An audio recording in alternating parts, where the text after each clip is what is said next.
Meu nome é Matheus Mazão, faço parte aqui do time de assessoria exclusiva da XP. Hoje mais uma live especial, como todas as terças-feiras, às 2 horas da tarde. A gente tem o prazer aqui de receber André Laporte, da Vinland, gestor e sócio da Vinland, e Daniel Feres, um dos principais assessores aqui da matriz da XP. Então, André, de novo, muito obrigado pela presença. Acho que é um prazer aqui para todos nós te receber, ter sua figura aqui, para a gente aprender um pouco com você. Espero que a gente bata um papo aí e o pessoal interaja o máximo possível para que todo mundo aproveite a discussão. Sim, o chat está aberto. Se vocês tiverem qualquer dúvida em relação ao fundo, estratégia, mercado, fiquem à vontade para perguntar. Legal. Então, Daniel, prazer também ter você aqui com a gente. Uma parceria que a gente tem há algum tempo já, né? A gente está na empresa há algum tempo, então espero que todos gostem e conforme a gente vá debatendo aqui, fiquem 100% à vontade mesmo para perguntarem. Claro que hoje o tema aqui seria um foco um pouco maior em renda variável Brasil, em renda variável América Latina, que o André vai falar um pouco sobre, que é uma das especialidades dele e do fundo que ele hoje é o gestor, e também da Vinland Capital. Então, na medida do possível, vocês puderem concentrar essas perguntas nesses dois tópicos, a gente agradece bastante. Mas, de novo, perguntem bastante aqui para a gente ir discorrendo o tema. Então, André, queria que você falasse um pouquinho de você. Acho que é uma figurinha já muito conhecida no mercado, de dispensa apresentações, mas algumas pessoas talvez ainda não te conheçam. Então, fala um pouquinho de você, da sua trajetória, para a gente ouvir. Bom, primeiro, obrigado por me ter aqui. É sempre um prazer aqui estar nesses lives. E até no sentido de educar os investidores e poder ajudar da melhor maneira possível. Legal. A minha carreira, eu comecei basicamente em 92, sou carioca. Só que eu dei um pulo muito rápido. Naquela época, né, pra você tem ideia, não tinha nem banco estrangeiro aqui no país. Estavam chegando alguns bancos. E eu sempre tive um certo receio de só saber fazer Brasil, tradar Brasil, entender de Brasil. Porque naquela época era muito cíclico. Então era basicamente, se você tinha emprego e de repente não tinha emprego, conforme a onda. E eu falei, eu acho que eu consigo me tornar um profissional melhor se eu conseguir expandir meus horizontes. E eu sempre foquei em tentar ir para fora do país. Isso eu consegui. Legal. Fui da Omega, fui para o Icatu, fui transferido em 98 para Nova York e basicamente minha carreira inteira ela se consolidou lá fora. Então do Icatu fui para o Safra, tocar o Family Office do seu José. Depois eu fui para o Banco Fortis, que é um banco belga-holandês. E nesses lugares eu só investia em mercados americanos e europeus. Então tocava um portfólio internacional. Então morei em Nova York primeiro, depois em 2003 eu fui transferido para Londres. Fui fazer o mercado europeu. Em 2005 eu comecei a olhar a América Latina de novo. Aqui começou a ter várias empresas abrindo capital, começou a ficar interessante em termos de valuation das empresas. Eu voltei para Nova York pelo Fortis. Em 2007 eu fui para a Goldman Sachs. E aquilo foi basicamente eu diria o ápice da minha carreira. Eu trabalhava num grupo que só investia o próprio dinheiro da Goldman, era um fundo de 150 bilhões de dólares, e eu focava em América Latina. Perfeito. E me tornei sócio do banco em 2009, vim para o Brasil em 2011 para expandir a operação da Goldman aqui, e me aposentei da Goldman em 2016, final de 2016, início de 2017. E sempre com o sonho de abrir minha própria gestora e finalmente eu consegui criar a Vinland. Veio a ideia da Vinland, bacana. Acho que lembrando que o André ele foi o primeiro brasileiro a se tornar sócio da Goldman Sachs, acho que é um ponto, uma conquista interessante para a gente citar também. Uma dúvida que eu tenho, né? Você estava lá na Goldman, morando nos Estados Unidos, na época que aconteceu a grande crise de 2008. Como é que foi esse momento? O que você viu no mercado? O que você aprendeu? Quais foram os desafios e oportunidades que surgiram ali? Eu acho que o maior aprendizado que eu recebi naquela época foi aprendizado no lado muito mais de risk management, de olhar como se olha o risco. Eu vou te dar um exemplo claro. Na crise de 2008, a Goldman ganhou muito dinheiro. Né? Foi quando eu me tornei sócio, então, porque eu fiz muito dinheiro para a firma. Só que mesmo fazendo todo aquele dinheiro para a firma e a firma ter performado muito bem, ela foi extremamente afetada pelos acontecimentos, ramificações que teve naquela crise. Chegando ao ponto do preço da Goldman listado lá, saiu de 218 dólares, foi para 40 e poucos, ou seja, a Goldman quase quebrou. Sim. Né? Quebrou o Bear, depois quebrou, né, a Lehman e aquela onda toda. Então, aquilo para mim serviu como lição, porque você como gestor, principalmente quando você olha o dinheiro dos outros, você tem que ter consciência, todo dia você tem que ter uma preocupação, o que pode acontecer. Perfeito. Então isso aí para mim foi o aprendizado que eu mais tive, né? E fora tudo, eu participei do comitê para entender a liquidez do banco que a gente estava quebrando. Sim. E aquilo foi um estresse muito grande, porque primeiro meu dinheiro estava na Goldman. Eu apostei tudo ali, eu já era um cara de senioridade lá dentro, então eu tinha muitas ações da Goldman. Então você vê o seu patrimônio sendo deteriorado para quase zero, né, com 20 anos de experiência e acúmulo de patrimônio. Só que, por outro lado, você vê, né, que tinham 36 mil pessoas na Goldman trabalhando lá. Então, desses 36 mil, 1% eram sócios, né, que no meu caso. Então, a gente teve que esquecer no nosso lado pessoal e nosso próprio patrimônio para salvar a firma, porque era muito mais importante salvar também aquelas pessoas que tanto se dedicaram para a gente naquele momento difícil. Então, as pessoas, para mim, a gente fala até de, né, cultura Vinland e o que a Goldman representou para mim, são 2 lugares de pessoas. Sem pessoas, a gente não vai a canto nenhum e a gente tem que estar ali nas horas certas para ancorar elas, para elas performarem. Uma equipe de 20, que nem a Vinland, ou 36 mil, que importa. É a mesma coisa. Mesma coisa. Legal. Depois a gente queria entrar um pouco mais em detalhe com você sobre o que você trouxe, né, da Goldman para a Vinland, dos seus aprendizados, como o Daniel comentou. E, enfim, a gente vai discorrendo um pouco mais em cima da Vinland em si, né, em cima de tudo que você viveu lá na Goldman, como você viu tão intensamente, né, principalmente em anos de crise. Acho que, bom, rapidamente, Daniel, se puder se apresentar para o pessoal também, né, você está aqui na XP por mais de 2 anos, né, então faz trabalho de assessoria exclusiva também aqui com a gente, faz atendimento de clientes, então só para o pessoal também te conhecer. E aí depois a gente vai tentando já ver quem está online ali para ir buscando, para ir pescando ali as melhores perguntas. Bom, estou mais de 2 anos aqui no Grupo XP, sempre fiz a parte de assessoria exclusiva, então hoje eu tenho um atendimento voltado a clientes que têm uma carteira de investimentos e eu auxilio no dia a dia na tomada de decisão conforme as necessidades e o perfil de cada investidor. Então a gente monta uma carteira sempre diversificada para aguentar períodos de risco, né, de turbulência. E uma dos ativos que a gente sempre busca costumam ser fundos de investimento, fundos multimercados.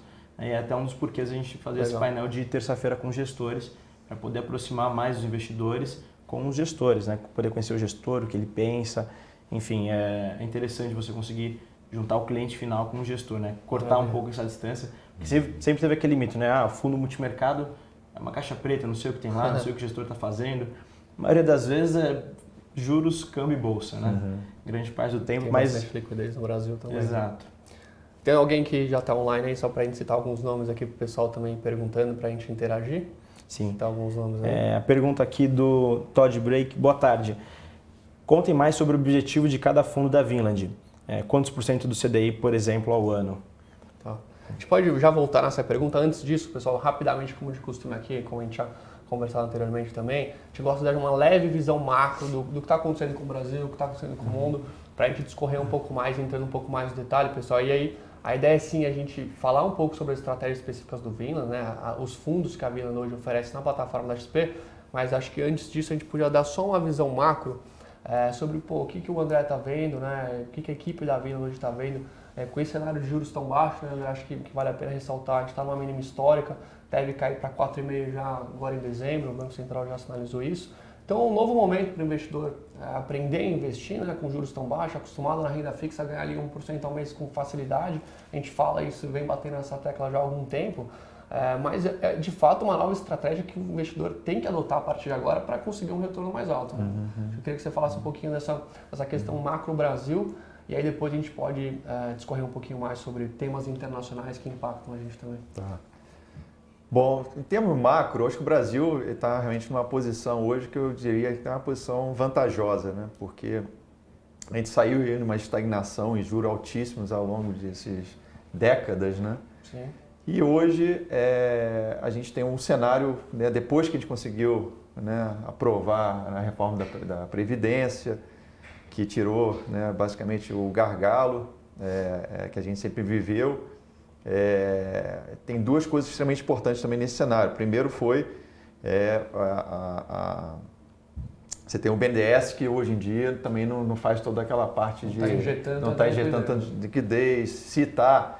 juros, né, que como qualquer outra instituição consegue fazer, e você tem o limite de teto de gasto do governo, que é constitucional hoje. Então, essas duas variáveis trouxe um cenário de taxas de juros baixas, que basicamente, a grosso modo, se compara a qualquer país do mundo, principalmente nossos vizinhos, né, que se você olhar ao longo desses anos todos, nossa taxa de juros é extremamente alta, porque era para contrabalancear essa gastança toda pública, do dinheiro público, e enquanto os vizinhos não precisaram. Então, eles sempre estiveram aí num níveis de juros real melhor. E hoje você tem também um quesito que é a inflação baixa, né? Hoje, né, nas últimas semanas, teve até um spike aí no preço de boi, etc. Mas o core inflation, né, que é o que a gente tem que olhar mesmo, quando a gente olha a política monetária, ele continua bastante baixo. Então isso nos leva a crer que terá outros... Deve continuar baixo por bastante tempo. Até uma dúvida que eu tenho, inclusive, né? Os fundos multimercados costumaram fazer muito dinheiro operando juros. Né? A curva fechando, juros saindo de 14,25 para 5 agora. É um período bom para os gestores realmente trazerem uma boa rentabilidade para os cotistas. Daqui para frente, com esse cenário de juros mais baixos, você acredita que esse cenário se mantém por alguns anos? E como que os fundos vão começar a se mexer para continuar entregando uma boa rentabilidade também para os cotistas? A parte boa do fundo multimercado é que ele tem vários vértices, né? Então, como você falou, tem a bolsa, tem juros e tem câmbio. Sim. Então, geralmente, em termos de composição de portfólio, a gente vê onde é que está a oportunidade versus retorno. Então, risco-retorno, na verdade, né? Então, até então, juros com certeza foi a grande tacada da vez, né? Veio lá dos 15 até onde a gente está hoje. E ainda vai ter uma pernadinha aí de final de festa. Sim. A partir do momento que isso acaba, realmente a gente acha que o cenário está muito mais propício para a Bolsa. Perfeito. E grande parte é por causa, primeiro, que a taxa de juros mais baixa e beneficia muito o empresário, as empresas em termos de funding próprio.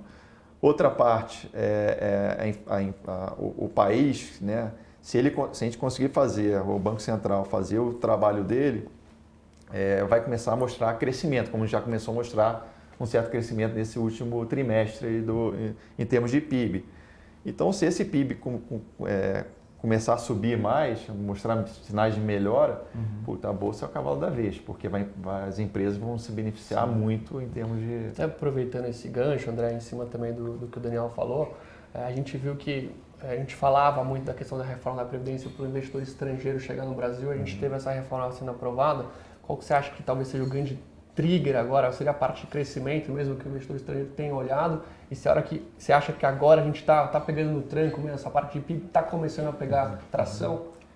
Eu vejo o investidor estrangeiro, ele olha os emergentes, né? A gente não pode esquecer que a gente, por mais que a gente esteja melhorando, que a gente vai chegar num patamar melhor em termos de crescimento ele, na visão do estrangeiro, a gente continua sendo um emergente. Faz parte do bolo. Faz parte do bolo. Então, a gente será sempre comparado a outros emergentes. Perfeito. Então, quando você fala, mas o Brasil é bola da vez, agora começou, o PIB está melhorando, a economia aqui está... começou a dar uma respirada melhor. Tá, mas como é que está a China? Porque se a China, a história estiver melhor, né, continue com crescimento de 6% ao ano, com a inflação baixa também, várias empresas sendo listadas em bolsa, economia. Então, a tua comparação, apesar de a gente gostar muito de ser brasileiro, gostar muito do Brasil, sim, a gente cai naquele bolo que a gente vai ser sem comparado. Então, não necessariamente o estrangeiro vai alocar aqui por causa de um troço específico ao Brasil. Ele vai olhar como um todo. E hoje a China está barata. Então, não é tão trivial assim o estrangeiro vir para o Brasil. E digo até mais, né? Sim.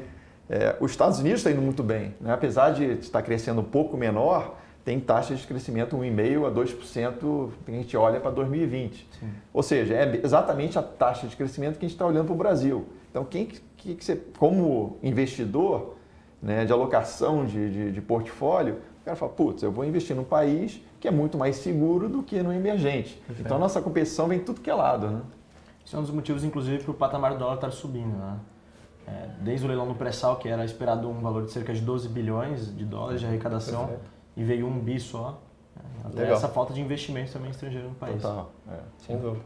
Bom, só para não deixar o pessoal em casa sem responder. A pergunta aqui do Denis. A gente pulou a pergunta de alguém, perdão. A pergunta aqui do Denis. Quais seriam os diferenciais de gestão e foco do Vinland Long Only? Vejo que a vol média em 12 meses foi um pouco menor do que vários concorrentes, com uma rentabilidade competitiva. Bom, se você quiser explicar como funciona o Long Only, né? A gente vai entrar no detalhe tanto da Vinland como das estratégias também, fica à vontade. Tá. O Long Only específico, a gente sempre olha, né, quando a gente começa a nossa análise, a gente é muito fundamentalista. Então, um time forte de research, os gestores tem um background também de fundamentalista. Então, o que a gente tenta fazer, basicamente, é primeiro entender o cenário macro, né? Porque, de novo, o Brasil ele sempre vai ser impactado do que está acontecendo lá fora. Então, se a gente acha que o cenário macro específico ao Brasil são taxas de juros, o primeiro movimento, que foi taxa de juros indo para um patamar que a gente nunca viu antes, quer dizer, baixas. Quais são os setores que se beneficiam com essa taxa de juros baixa? Perfeito. E assim a gente começa a alocar dentro das nossas alternativas com as empresas dentro dos setores, tipo setores de automóveis, a parte de energia elétrica. Então, então a gente tem toda a base ali do fundamentalista para entender, traduzir esse cenário macro para dentro do mundo de bolsa. Top-down, né? E um top-down. Então, aí depois você faz um bottoms-up e você aloca e faz a... Então, a gente em resumo, a gente realmente olha, tenta essa tradução do que está acontecendo no cenário macro para as empresas, isso é fundamental para a gente. E isso que a gente vem ganhando tração e o fundo está performando 30% no ano, está indo super bem. Tem alguns cases específicos que você gosta mais, tem acompanhado com bons olhos? Hoje, as empresas que se beneficiaram, vão continuar se beneficiando com taxas de juros baixas, elas também já andaram bastante, então não estão tão baratas assim. Perfeito. Então, onde a gente olha, a gente está procurando, são empresas que talvez não tivessem tanto no radar, ou empresas que vinham performando mal, mas com um cenário de crescimento da economia, do PIB, elas vão se beneficiar. Então, uma recuperação de empresas. Então, por exemplo, um caso específico, caso de Light, né, que a gente investiu desde lá os R$15, ela está 21 hoje, se não me engano. Então é um caso que a CEMIG saiu, ainda tem um stake nela, mas já saiu da grande parte a gente tem, né, colocaram um novo board que eu vou anunciar aí daqui a uma ou 2 semanas, que a gente acredita que vai ser um board bastante forte. E qual é o crescimento da Light? É tentar reduzir a perda que tem no Rio, porque existe muito roubo de energia, né, nessas. Sim. E se isso acontecer, é uma empresa que pode valer aí, sei lá, R$30, R$40. Então a gente procura, claro que a gente aloca, né, tem um pouco mais risco também, porque se não acontecer, então a gente está sempre Uma exposição não tão grande se posiciona, também. se posiciona numa proporção que o fundo também não vai ser tão afetado se alguma coisa der errado. Mas a gente tem que procurar ideias e sair um pouco do convencional. Uma dúvida, o long only ele costuma ter quantas ações na carteira? Umas 15 a 20? Isso, exatamente isso, 15 a 20. Tá. Legal, não, ótimo. A gente vai entrar ainda mais na estratégia da Vinland em si, no long only, no long bias, no fundo macro também, e aí até vale citar a participação do James Oliveira, né, o sócio também da Vinland, que não pôde estar aqui, mas quem sabe na próxima a gente vai lá na Vinland e entrevistar ele também, que ele faz a parte de juros e câmbio, enquanto que o Lapor ele faz a parte basicamente aqui de equities, né, a parte de renda variável, que seria uma das caixinhas dentro de um fundo multimercado, ou todo o fundo long bias, do fundo long only, claro, com a ajuda de analistas e economistas que trabalham junto na Vinland, como o André comentou inicialmente. Então, só para a gente tentar seguir o script aqui, senão a gente vai ter muita informação, a gente vai conseguir seguir aqui uma linha de raciocínio tão clara. É lógico, pessoal, fique à vontade para perguntar.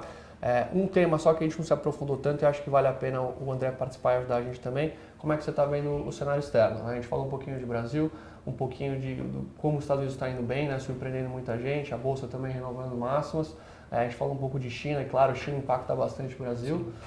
O que você está vendo de Europa, o que você está vendo de mundo e como esse cenário externo pode impactar o Brasil? A gente não tem como não falar, claro, de guerra comercial, que é algo que pode perdurar por algum tempo, inclusive a visão institucional da XP, mas a gente ainda acredita num cenário otimista, menos institucionalmente. Né? Eu queria que você falasse um pouco disso, como a Vina está enxergando essa parte macro externa. Tá. Então a gente está num mundo, principalmente Estados Unidos, Europa, que continente de taxas de juros bastante baixa, crescimento, né, meio que decrescendo, né? Então, apesar dos Estados Unidos continua a ser 1,5%, 2%, parece ser grande aqui para a gente, e é grande para os Estados Unidos, né? Se você olhar o PIB deles, é monstruoso. Sim. Então, só que o grande risco hoje que eu olho para o mundo é tentar prever se realmente vai ter um cenário de recessão, né, no global. Nos Estados Unidos, a gente acredita que se eu tiver que botar um percentual, hoje está na faixa de 30% nos Estados Unidos. Ou seja, ainda não é um cenário que nos preocupa, sim, mas a gente tem que ficar acompanhando bem de perto. Tá. Outra parte, que essa é um risco que eu diria até maior, que, na verdade são dois, né? Essa guerra comercial. Então, os Estados Unidos e China, ela continua, vai perdurar por mais tempo, e isso ninguém tem controle, porque ainda mais hoje no ambiente da qual, né, o próprio, né, presidente lá, o Trump lá, ele tem o Twitter lá que ele às vezes solta umas bombas por aí. Ontem foi a vez do Brasil, inclusive. E o segundo, a gente está indo para um cenário de uma situação eleitoral nos Estados Unidos, né? Que tudo pode acontecer. Então, com certeza os temas vão ficar muito mais árduos, né? Continua esse papo que a gente não acredita que vai chegar nesse papo de impeachment, que eu acho que a gente talvez não vá lá para frente, mas faz muito barulho. Sim. E ele vai ter que refocar um pouco nisso para se proteger, que a estratégia do Trump sempre alguém ataca ele tenta focar em outra coisa para tirar a atenção naquele troço específico. Ele vinha usando bastante essa parte de guerra comercial contra isso. Só que são dois, eu diria que são dois temas aí que são preocupantes se não se resolverem. Então, realmente... No radar.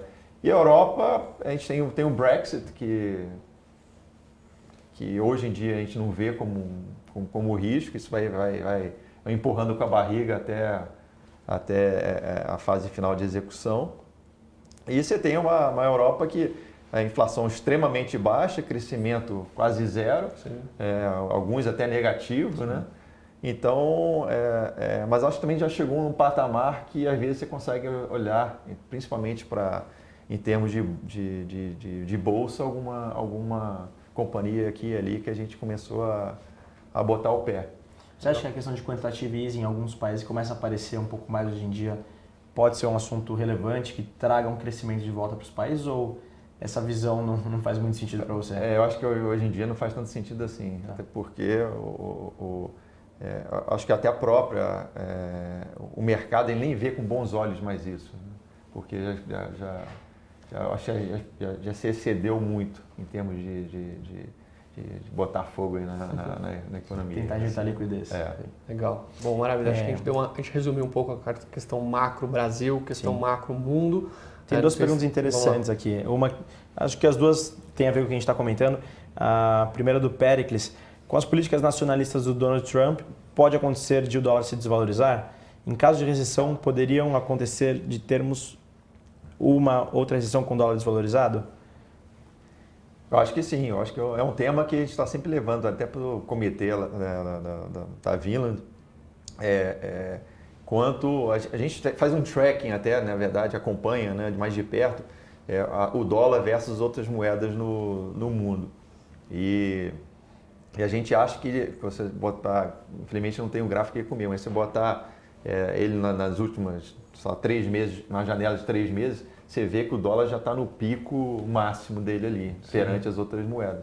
Então, um dólar fraco pode vir aí à tona. Legal. Mais alguma aí, Dani, sobre o cenário internacional? Na verdade, também cenário internacional, Rian, perguntando, com juros reais baixos no Brasil e no mundo por mais tempo, além de estarmos fazendo as reformas por aqui, você acredita em um novo ciclo virtuoso para o Brasil para os próximos 5 anos? Boa pergunta. Eu acredito. O Brasil ele tem tudo para até caminhar um pouco isolado no mundo, né? Depois, claro, que isso volta à normalidade, que de novo volta ao ponto que a gente continua sendo e vai ser por muito tempo um mercado emergente. Sim. Mas eu acho que a grande pergunta que tem que acontecer, na verdade, é o crescimento. Se o Brasil não conseguir, mesmo com juros baixos, essa crise de confiança que a gente, né, que a gente ficou estagnado, né, num patamar muito baixo por muitos anos, ela tem que voltar. O empresário ele tem que investir, né? A gente tem, né, até quando a gente olha nosso nível de desemprego, né, é extremamente alto.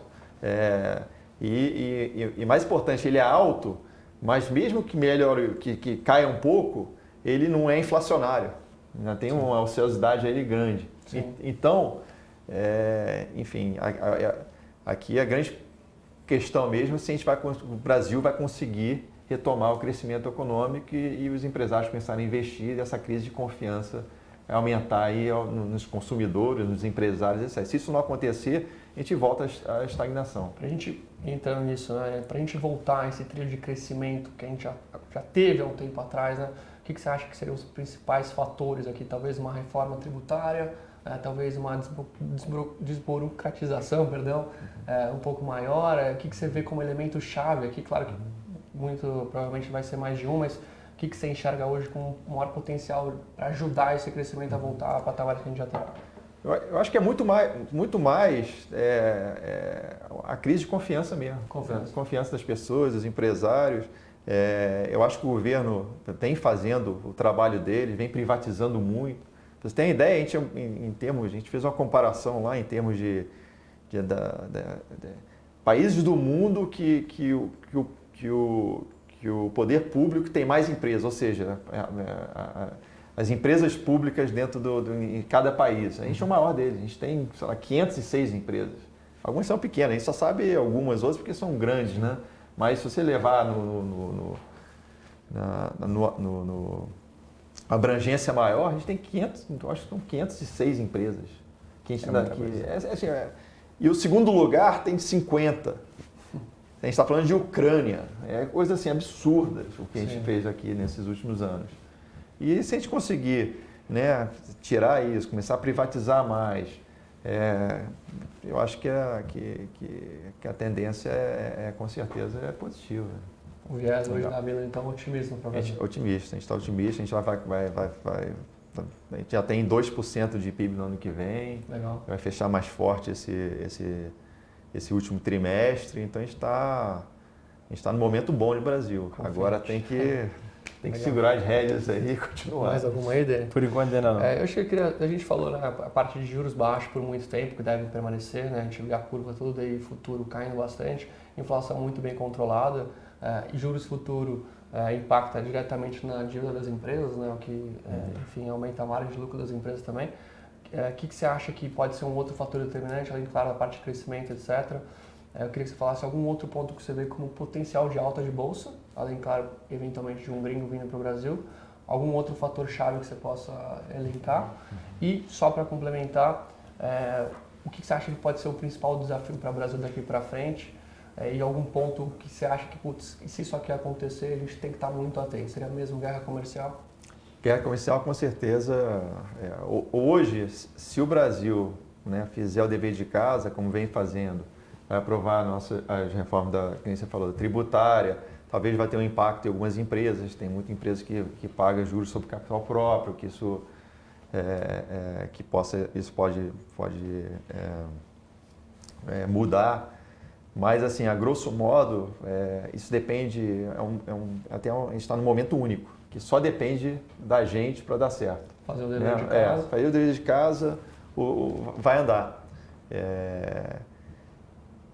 E a gente vê, até no dia a dia do mercado, as descorrelações, né? Às vezes se vem, ontem mesmo, os Estados Unidos, né, o S&P começou a cair bastante e o Brasil lá segurando. Hoje, na parte da manhã, agora não estou olhando, mas a mesma coisa. Então existe uma euforia aí para o Brasil. E aí, tem muita gente que pergunta, Matheus, será que essa bolsa não está muito alta já? O dólar não para de subir e a gente, com esse cenário de juros baixos, a gente está num novo, uma parte aqui de fluxo diferente que a gente não estava acostumado, até normal, essa moeda subir um pouco mais. Mas mesmo assim, a gente vê que a bolsa continua subindo e a parte de risco país continua caindo. Então, mesmo com o dólar mais alto, o risco país diminuindo, bolsa subindo, e essa parte de dólar não está tão correlacionada a essa questão positiva para o Brasil. Né? Também, historicamente, a Bolsa sempre foi mais posicionada em dólar, né? Mais investidor estrangeiro do que doméstico. E hoje em dia esse cenário está invertendo. Desde as eleições a gente teve uma saída muito grande de dólares. Você acha que falta para o investidor internacional entrar, de fato, voltar a ser a maior parte relevante das negociações da Bolsa? É confiança mesmo? Talvez uma reforma passando ano que vem? Eu não botaria tanto peso numa reforma para o estrangeiro ver. Até porque quando ele vem, né, você tem o que a gente chama de risk premium, né, que quando o estrangeiro investe no mercado emergente, ele já espera um retorno maior porque tem mais risco. Então essa parte é um troço que ele sempre leva em consideração. Eu acho que falta aqui, que está começando, eu diria que um desenvolvimento maior na área de mercado de capitais.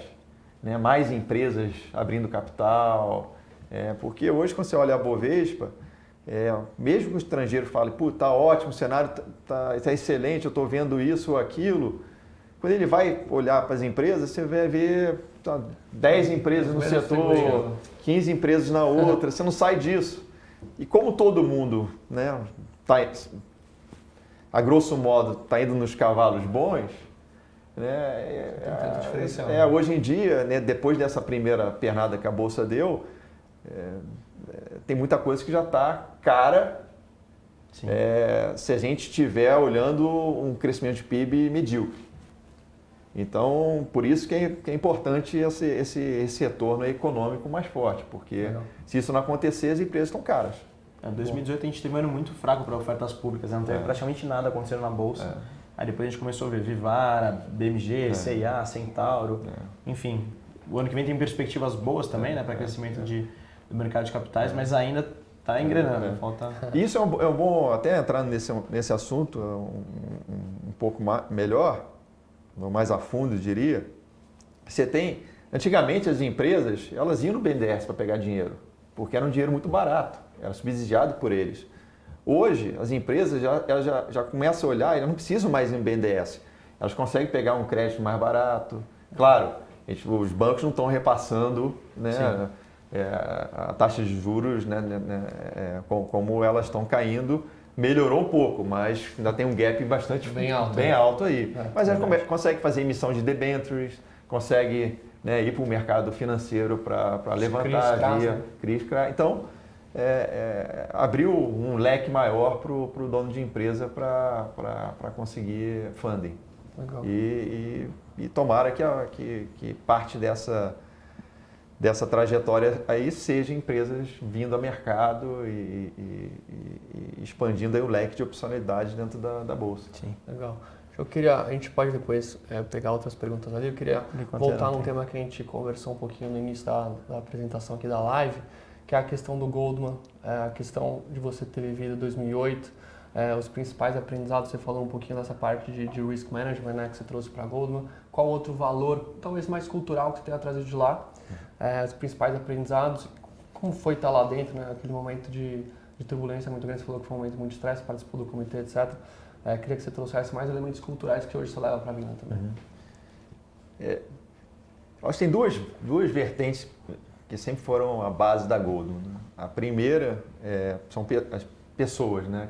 Os talentos, né? Como é que a gente mensurava isso, né? Era muito mais, quando a gente ia para as faculdades recrutar, eram filas, né? E não sei quantos currículos que a gente recebia todo ano para se juntar à Goldman. Eu acho que o único período que continuou bastante forte, mas teve uma concorrência, foi quando nesse boom das internet. Então, tem uma hora que Google e Facebook também estavam ali no páreo com a gente em termos de atrair o talento. Só que o que a gente fazia muito bem, e fazem ainda até hoje muito bem, é o desenvolver esse talento, né? Então você pega a pessoa, né, da faculdade, joga para dentro, treina ela, desenvolve ela, porque esse desenvolvimento é sempre voltado, a pessoa ela tem que se sentir dona do negócio. Isso é extremamente importante, a cultura de ser dono. Partnership.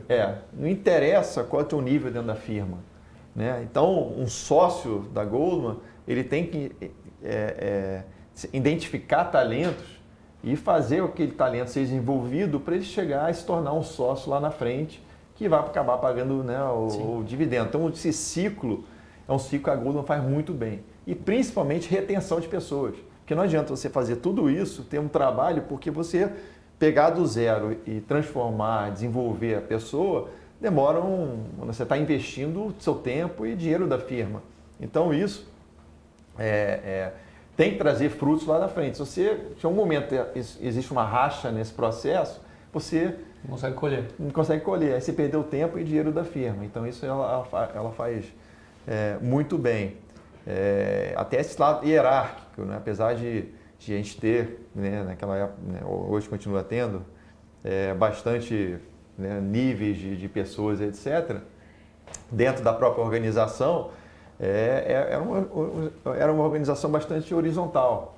Então, eu, quando comecei, o Gary Constance estava do meu lado, que acabou sendo, né, o presidente da firma e depois acabou indo até para o governo do Trump. Então, aquilo é bom porque você consegue passar mais rápido a cultura do lugar para as pessoas. Legal. E isso é essencial. E a segunda parte é a parte de risco. Então, a firma ela é extremamente focada, e assim como a gente olha dentro da Vina, o que pode dar errado. Então, toda vez que eu me sinto relaxado, meu outro lado fala, puta, acorda que você está errado, você não pode estar relaxado. Perfeito. Então, isso aí é e que quando você tem o talento mais a parte de risco, quando você conecta as duas coisas, você tem várias cabeças pensantes ao mesmo tempo para ter certeza que você alinhou onde pode dar errado, né? Porque você ninguém é dono da verdade, então você tem que ser sempre o debate, ele é crucial seja numa Goldman, seja numa Vina. E mais o intuito desse debate é isso, você tentar entender se você realmente pensou em todos os cenários possíveis. Em 2008, até como exemplo, quem salvou a Goldman em 2008 foi uma mulher. Ela era a chefe do Treasury da Goldman e um ano antes, a gente começou a ver, né, uns sinais de de estresse na parte de imobiliário, né, de crédito imobiliário. E ela chegou, e eu estava até uma reunião com ela, e ela falou, a gente precisa ter mais capital, né? Ou seja, dinheiro dentro da firma. Porque se uma crise acontecer, de solvência, a gente tem muita liquidez. Perfeito. Eu me lembro que em 2007, a gente tinha 270 bilhões de dólares sentado na conta corrente da Goldman. Isso, só para como exemplo, isso quer dizer que naquela época, né, que os juros eram bastante baixos, não rendia nada, você perdia dinheiro tendo dinheiro parado na conta. Sim. E eu vi várias reuniões, pessoal, pô, que maluquice, a gente está perdendo dinheiro nesse dinheirão todo que está guardado, vamos pegar esse dinheiro, vamos investir, vamos dar retorno nele, não sei o quê. Ou seja, ela acertou, porque esse dinheiro foi o que salvou a Goldman em 2008. A gente tinha tanta liquidez que a gente aguentou o baque aí pelo menos por um mês, 2 meses. Deixar o meses. dinheiro parado um tempo para se proteger. Total. O seguro ali do fundo do banco como um todo. E essa é a essência do modelo, né? É você sempre, de novo, né? uma mulher brilhante, né? Que ela não, acho que nem foi tanto falar dentro da Goldman. Como o nome dela? Boa pergunta. Tá bom. Aí então eu vou botar aí numa Tá bom, não precisa falar. justa aí, mas ela não está mais na firma também, já se aposentou. Mas de novo, acho que as mulheres brilhantes que a gente tem aí, que a gente tem que continuar desenvolvendo elas, porque ela é o futuro Bom, aí. não precisa falar. Não sei se tem mais alguma pergunta Por sobre enquanto, o não. Goldman. Acho que vale a pena falar um pouquinho mais da Brilliant, sobre as estratégias que você tem disponível na plataforma, os fundos que vocês estão abertos, Como vocês tocam a gestão de cada um também, né? como toca, qual a estratégia, o que diferencia um de cada... todos eles, né, como eles se diferenciam, e também o porquê, o nome, né, o porquê Brilliant, muita gente pode perguntar isso, porquê, de onde surgiu. Então, fala um pouquinho da Brilliant. Tá. Então, o nome, basicamente, acho que é até a parte mais difícil, né? Porque o nome, quando você abre uma gestora, no meu caso, eu espero que essa gestora esteja por aí por 100 anos, sem mim. Eu vou olhar lá de cima e vou ver que alguém está tocando ela, né? Uhum. Então, o nome era extremamente importante. Então, Vinland era um território, né, lá perto da Islândia, da qual os vikings traçavam rotas, né, para explorar o mundo, descobrir o mundo, né, nem explorar, e parava nessa cidadezinha antes de sair. E Cristóvão Colombo, quando foi para a América, ele seguiu as rotas dos vikings, parou ali também e de lá foi para a América. Então eu sempre brinco, até com o James, eu falo, cara, a gente não está aqui para explorar, eu prefiro estar em territórios que a gente conhece, né? Mas essa sensação de caçar oportunidades no mundo, né, e colocar ela dentro da gestão, esse é o core Nome criativo, da Vila. Lembrando que a Vila não faz só ações Brasil, né? A parte de equity, vocês também trabalham com a parte de América Latina, que foi um dos seus cores, né? Vamos dizer, uma das estratégias principais, você tomava conta hoje da mesa de renda variável Latam. Né? Lá no Gold também você tem uma experiência muito grande já no segmento, né? Então, tem mais alguma coisa para apresentar? Então a gente tem, em termos de fundos, a gente tem o fundo macro, né, que é um multimercado, a gente tem o long bias e a gente tem o long only. Então, e também botamos dentro da plataforma da XP o fundo de previdência, que tem o fundo macro e o fundo de long bias. Então essa basicamente são os produtos que a gente faz a gestão hoje. A parte toda de renda variável sou eu que faço com o meu time. A parte de renda fixa é o James Oliveira, que é o meu sócio. Ele que toma conta dessa parte. Por exemplo, o fundo macro, né? Você vai ter um pouco de ações, um pouco de renda fixa, um pouco de câmbio. Como vocês dividem assim, o percentual de risco que cada um tem para operar? Vocês são livres ou vocês fazem um comitê ou cada um toca individualmente sua parte e une no fundo? Como funciona na prática o dia a dia da gestora? A gente sempre tem a base, a gente começa sempre, independente do fundo, a gente sempre começa na base do cenário macro. Então, o Aurélio Bicalho, que é o nosso economista-chefe, ele tem um papel de muita relevância dentro traçando o cenário que a gente acha que vai acontecer, não só no Brasil, na América Latina, como no mundo. E a gente abre para um debate no nosso comitê de investimento e a gente sempre olha com os olhos risco-retorno. Né? Onde é que estão as oportunidades? E como uma firma que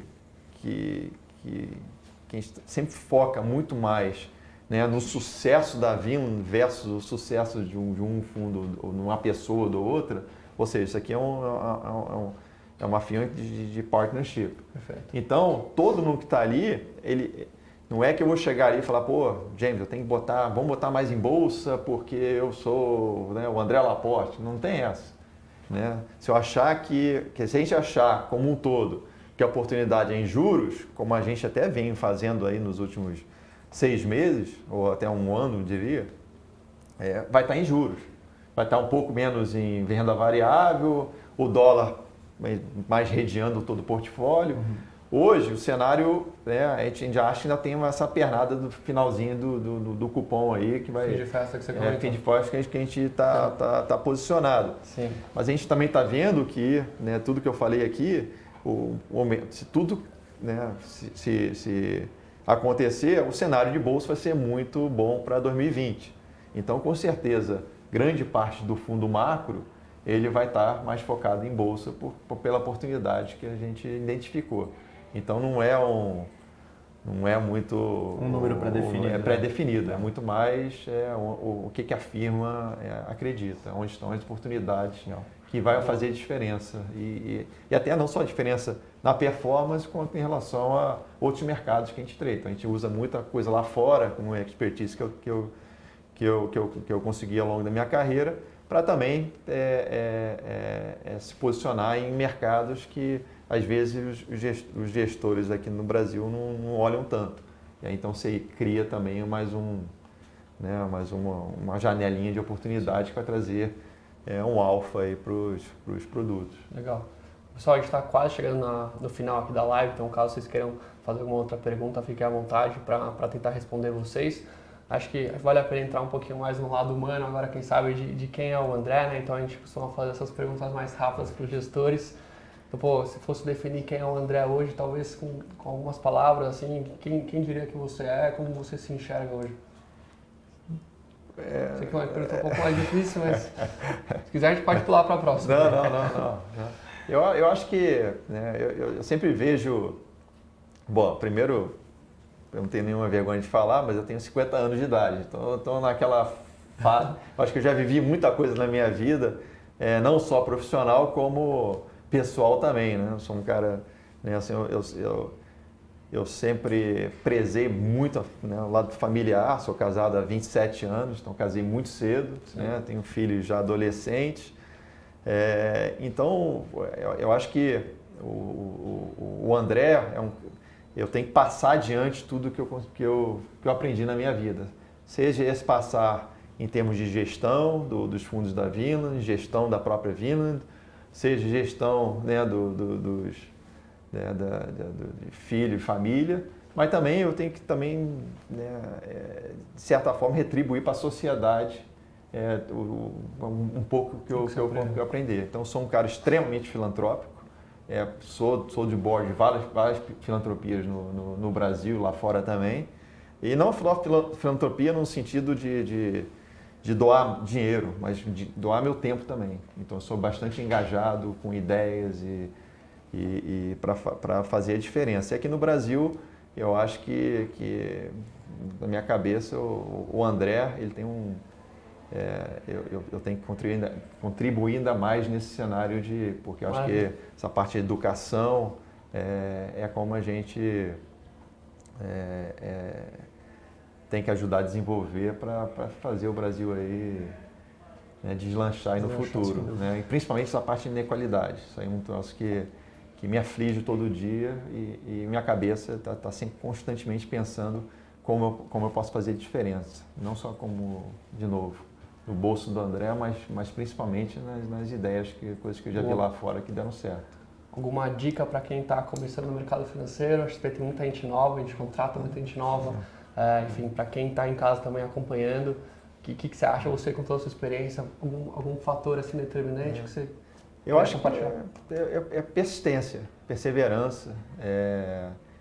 Eu acho que hoje em dia o jovem, a grosso modo, né, você vê um boom de startups, né? Facebook, Instagram, Twitter. Então, às vezes, as pessoas veem, às vezes, isso como exemplo e olham que às vezes chega num lugar, começa a trabalhar, depois de 2 anos o cara não está milionário, não descobriu a pólvora, o cara, pô, desanima. Muito imediatista. Então é muito imediatista. Então, eu acho que quando você pega empresas, né, até histórias, né, você pega da própria XP, que a gente vem falando, ouvindo bastante sobre isso, eu acho que eu sempre falo, quando alguém chega um exemplo, pô, você viu esse cara ou essa mulher que fizeram isso, aquilo? Eu estou vendo. Aí minha resposta é, você viu onde eles começaram, o sufoco que eles passaram? Você não está olhando, né, 18 anos atrás, você está olhando o momento agora. Né?